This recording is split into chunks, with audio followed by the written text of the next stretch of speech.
Балет – чисто европейское искусство. Возникнув на базе французско-итальянской школ, русский балет достиг совершенства, и сегодня ему нет равных в мире.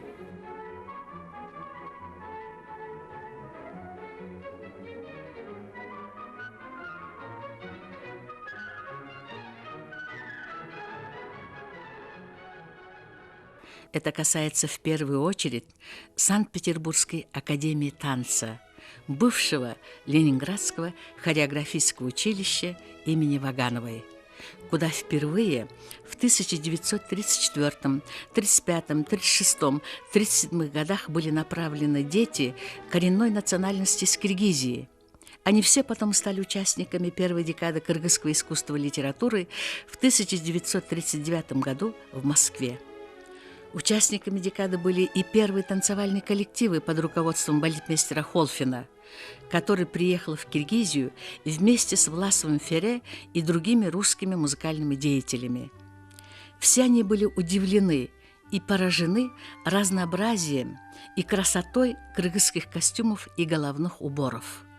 Вдумчивый, талантливый хореограф Холфин кропотливо изучает этнографию кыргызского народа. Только женский головной убор элечек имел 30 видов. Все костюмы кыргызов делились по возрасту и положению. Холфин пытался восстановить веками забытые и ушедшие в песок кыргызские народные танцы на базе национальных игр и традиций. Он думал о том, что если в кыргызском языке есть слово «би», что означает «танец», то народ когда-то танцевал. В 1939 году в театре организовывается танцевальная группа. Николай Холфин впервые ставит комедийный балет Гертеля «Соперницы» на пуантах, а в 1940 году создал первый кыргызский балет «Анар» на музыку Власовой и Фере, либретто Эшмамбетова, оформление и костюмы Якова Штофера. К новой постановке балета «Анар» Холфин возвратится уже позже, в 1957 году.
Галия Худайбергенова была первой кыргызской балериной, которая встала на пуанты. Она была первой исполнительницей партии Лизы в балете Гертеля «Соперницы» и также первой исполнительницей партии «Анар» в балете «Анар» Власова и Фере. У нее были прекрасные внешние данные – красивая, тонкая, мягкая, пластичная и обаятельная. Все это бесспорно сопутствовало успеху первого кыргызского балетного спектакля. Но у Худайбергеновой не было хореографического образования, и она переходит на характерные танцы. Долгое время неизменным ее партнером был будущий великий танцор Махмуд Эсэмбаев. Во время Великой Отечественной войны в составе концертной бригады Худайбергенова на Брянском фронте дала более 100 концертов. После возвращения с фронта она продолжала трудиться в театре, радуя зрительский глаз. Ушла на пенсию, так и не удостоившись никаких званий. Джумакалы Арсыгулова, первая кыргызская профессиональная балерина, окончившая в 1940 году Ленинградское хореографическое училище. Обладала блестящей техникой, танцевальностью, актерским даром, магически действовала на публику.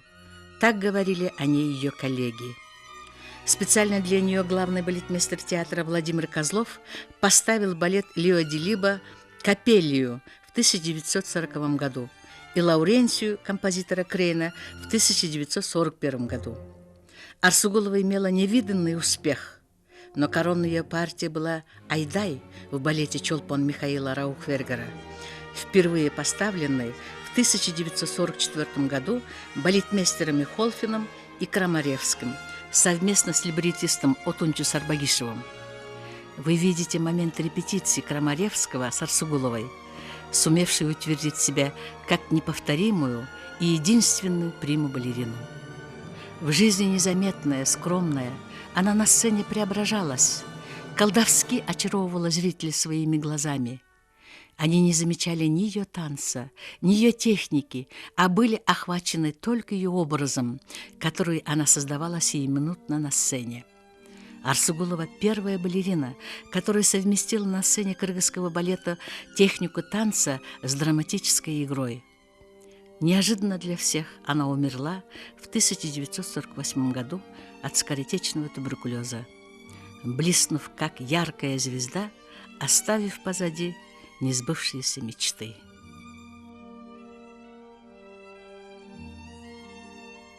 Лев Крамаревский совместно с Отунчи Сарбагишевым написал либретто и поставил балет «Чолпон».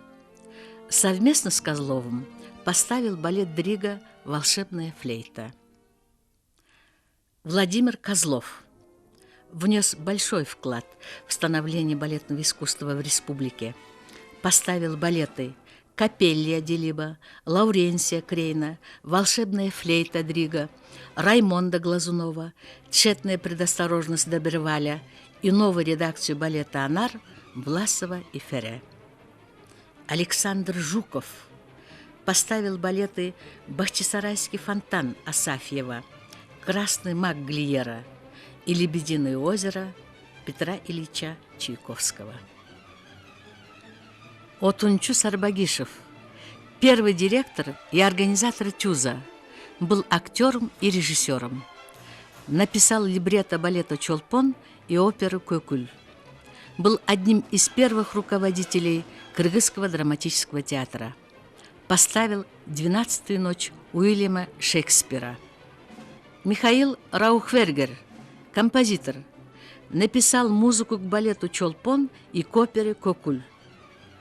Нурдин Тугелов был ведущим танцором и балетмейстером театра. От природы обладал идеальной пропорцией тела, имел хороший подъем и гибкие ноги, большой прыжок и блестящую технику. Тугелов спокойно вертел на полупальцах 3 тура в позе «Аттитюд». В Киргизском ордена Ленина театре оперы и балета возобновлена постановка балета «Анар».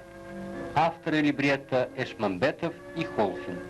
Музыка народных артистов Киргизской ССР Власова и Ферре. В главной роли девушки Анар заслуженная артистка республики Бибюсара Дейшаналиева. В роли Кадыра, чабана, очарованного красотой Анар, солист балета Нурдин Тугелов. Сююби, танец любви.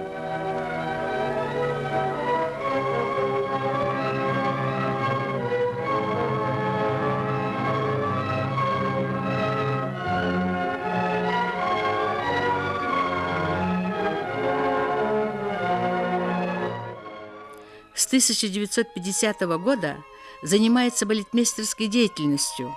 Поставил 6 балетов.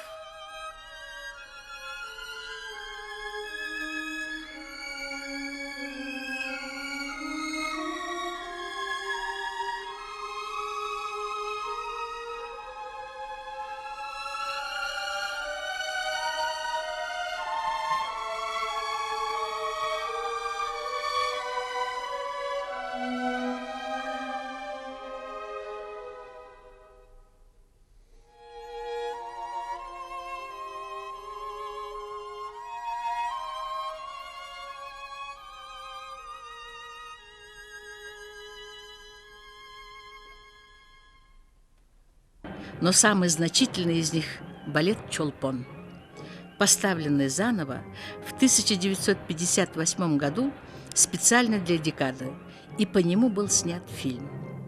Талантливый балетмейстер Тугелов не просто придумывал движения, а искал в них смысл, национальный характер, подчинял их главной теме танца. Балетом «Чолпон» он сам себе поставил памятник на все времена. Бескомпромиссный, сложный по характеру, униженный и оскорбленный, Тугелов скоро уходит из театра и организовывает ансамбль танца, носящий его имя. Был участником Великой Отечественной войны. Сапарбек Кабеков. Хорошие физические данные позволяли ему танцевать как Зигфрида в «Лебедином озере», Жан де Бриена в «Раймонде», так и ведущие характерные танцы. Очень скромный, Кабеков занимался постановкой кыргызских танцев в художественной самодеятельности, которые отличались оригинальностью и своеобразием. Был участником Великой Отечественной войны.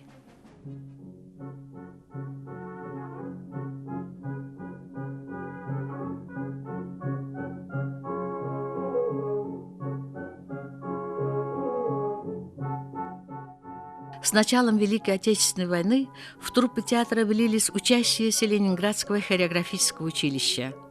Посмотрите на этих прекрасных девочек. Они танцуют танец маленьких лебедей из балета Чайковского «Лебединое озеро».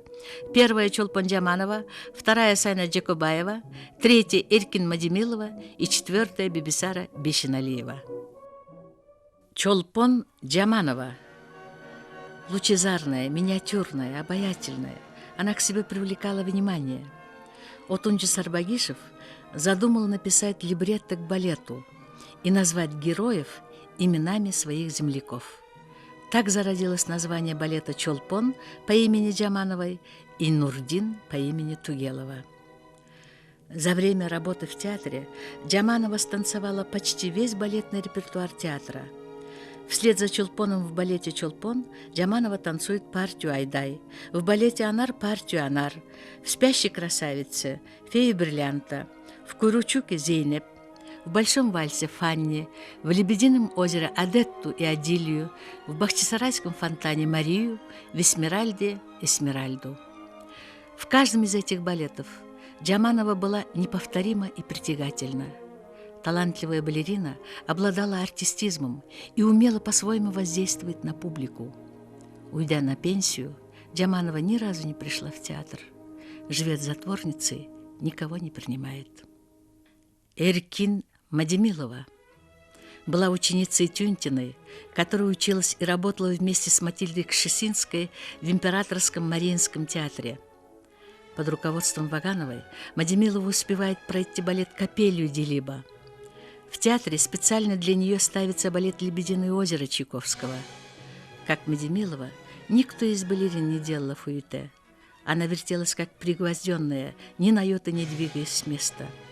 Окончив московский ГИТИС, Мадемилова становится первым профессиональным балетмейстером и в театре ставит 8 балетов. Огромное впечатление у зрителей в постановке Мадемиловой оставил балет Каракараева «Тропою грома». Это был сочный, зрелищный спектакль.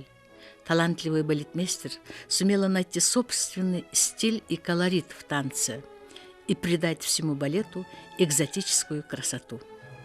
В течение 10 лет Мадемилова возглавляла ансамбль танца. Сегодня занимается подготовкой молодых кадров. Сайнат Джекобаева, ведущая балерина театра, танцевала весь классический репертуар.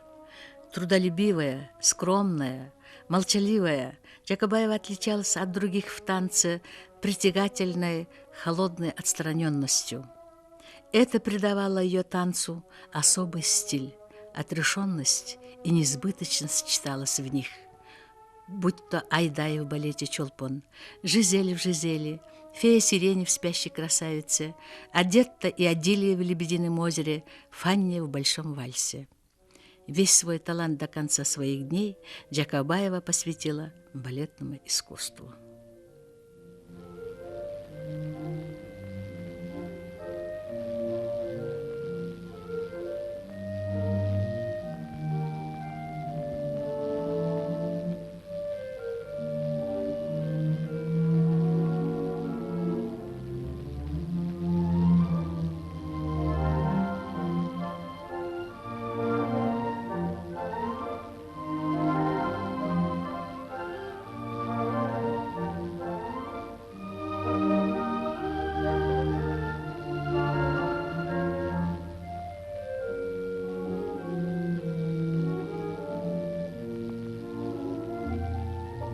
Борис Суслов. Хорошие физические данные, крепкого сложения тела давали ему возможность быть партнером всех ведущих балерин театра. После окончания Фрунзенского музыкально-хореографического училища Суслов сразу становится ведущим танцором и партнером Великой Бешеноливой. Хороший партнер для балерины – это большое счастье и дорога к успеху. Обаятельный, сценичный, талантливый, он вселял уверенность в своих партнерш. С ним они танцевали легко и свободно. Суслов перетанцевал весь балетный репертуар театра. Уйдя на пенсию, продолжает трудиться. Махмуд Эсембаев. Юноша пришел в театр во время Великой Отечественной войны. После отъезда из Киргизии Эсембаев становится знаменитым танцором и при первой возможности приезжает с концертом во Фрунзе.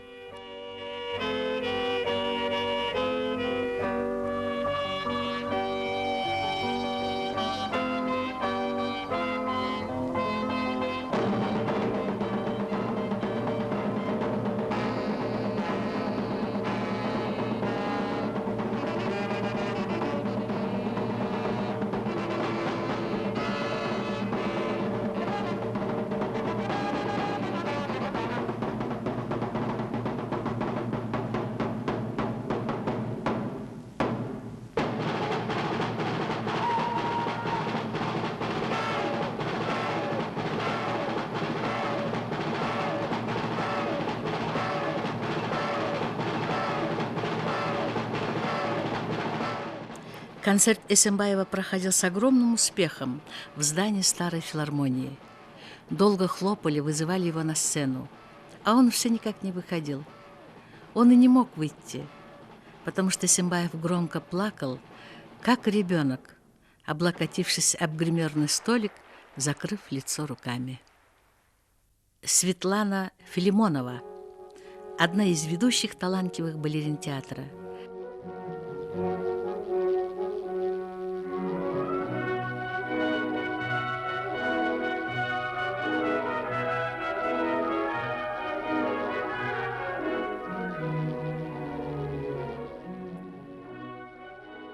Танцевала весь балетный репертуар театра. Жизель, Мидора, Джульетта, Аврора, Зарема, Лауренсия, Мехмене Бану, Никия. Любые балетные па Филимонова делала легко и изящно. Свободно владела техникой танца.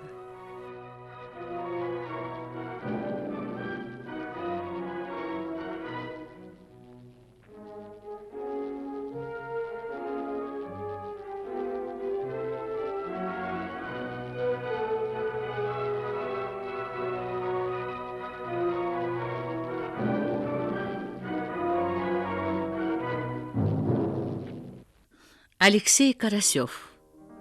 Атлетическая внешность. Какая-то неудержимая сила двигала им на сцене.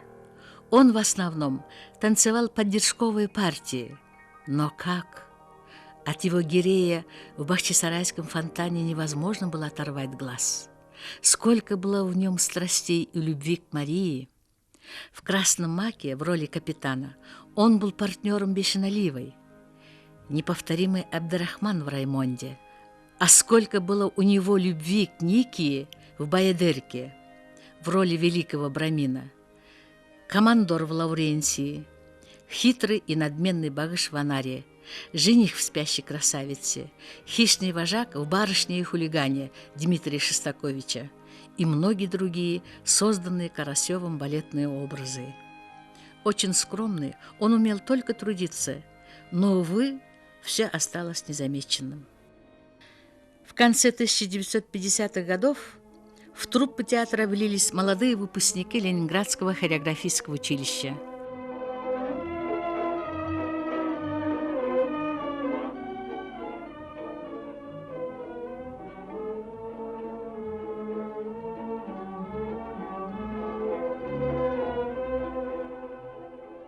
Среди них были Замира Чукоева, статная, красивая, техничная, Джумабек Аманкулов, высокий, обаятельный, артистичный, Шамиль Искандяров с хорошими физическими данными и неуемной фантазией, Тукун Раимкулова, обладавшая огромным прыжком и большим шагом.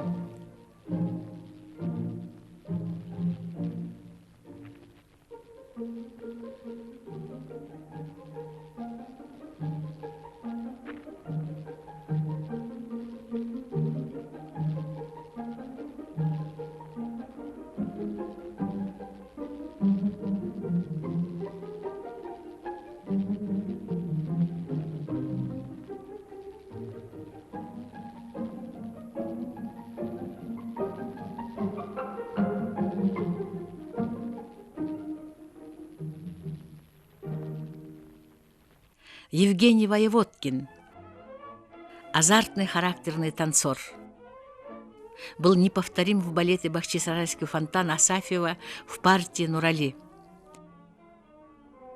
Великолепная Джамал Ибраимова с хорошими физическими данными, удлиненные линии, глубокий внутренний темперамент давали ей возможность через танец выражать состояние души героя. Она была неповторимой Мерседес в «Дон Кихоте», Гульнара в «Корсаре», Фанни в балете «Тропою грома» Каракараева.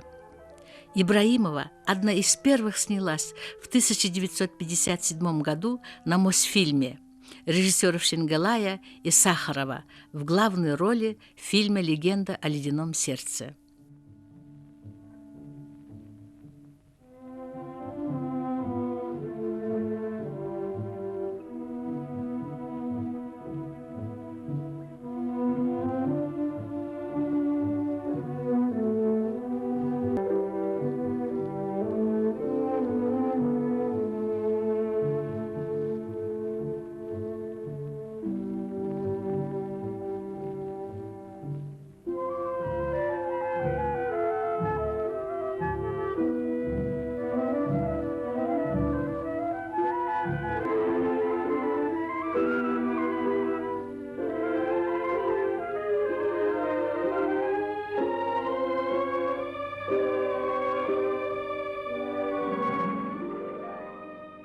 Танцы к фильму для Ибраимовой ставил великий Касьян Гализовский.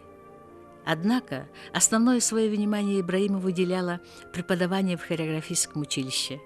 Талантливый, пытливый педагог, она всегда была в поисках. Ее ученица сегодня является ведущими балеринами театра. Живет и работает в Мексике.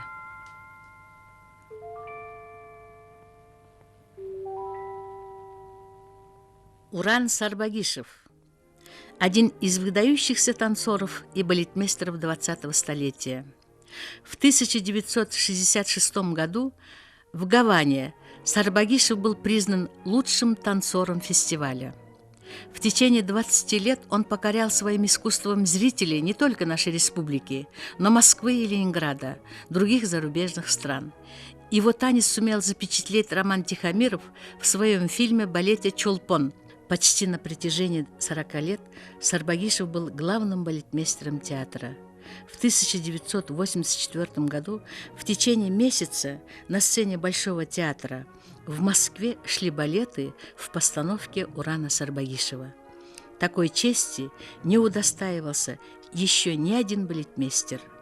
В Москве были показаны его балеты «Материнское поле» Калыя Малдабасанова, «Макбет», «Тамирис», «Куйручук» и «Чолпон» в его редакции. Ведущие критики и художники Москвы, в их числе Роман Тихомиров, были единодушны во мнении, что Сарбагишев как балетмейстер ни в одном из своих балетов не повторил себя. Так он вышел в число лучших балетмейстеров мира. Сарбагишев ставил свои балеты во многих городах Советского Союза. С его позволения балет «Материнское поле», как лучший современный классический балет, был перенесен на сцену Болгарского театра оперы и балета. Триумф и трагедия – вот две вещи, которые сопровождали его. Женитьба Сарбагишева на Наталье Кошек, рождение сына принесло ему покой и счастье.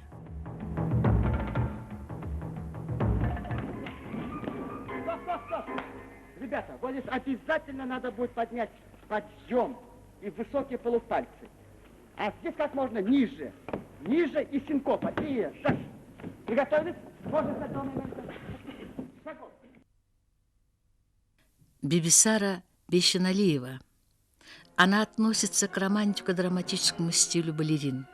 Во время декады кыргызского искусства и литературы в Москве в 1958 году гений танца Галина Уланова сравнила Бибисара с собой и была в восторге от ею созданного балетного образа Айдай в балете «Чолпон».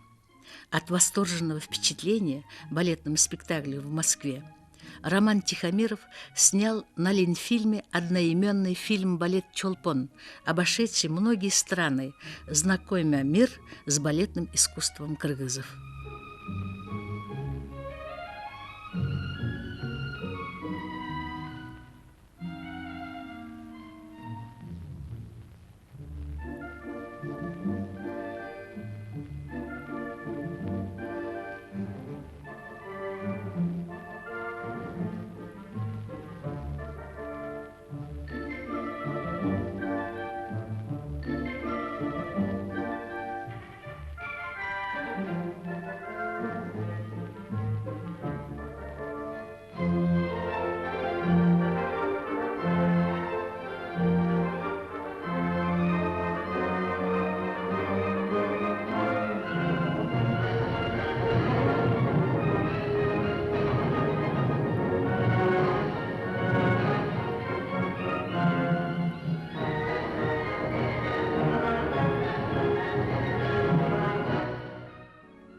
Ни один балет с участием Бейшеналиевой не проходил без аншлагов.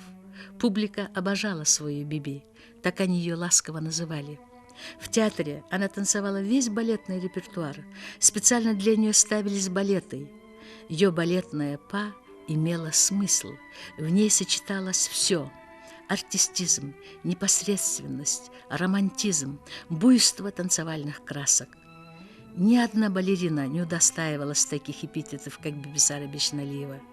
Ее называли чародейкой, волшебницей, царицей, богиней сцены.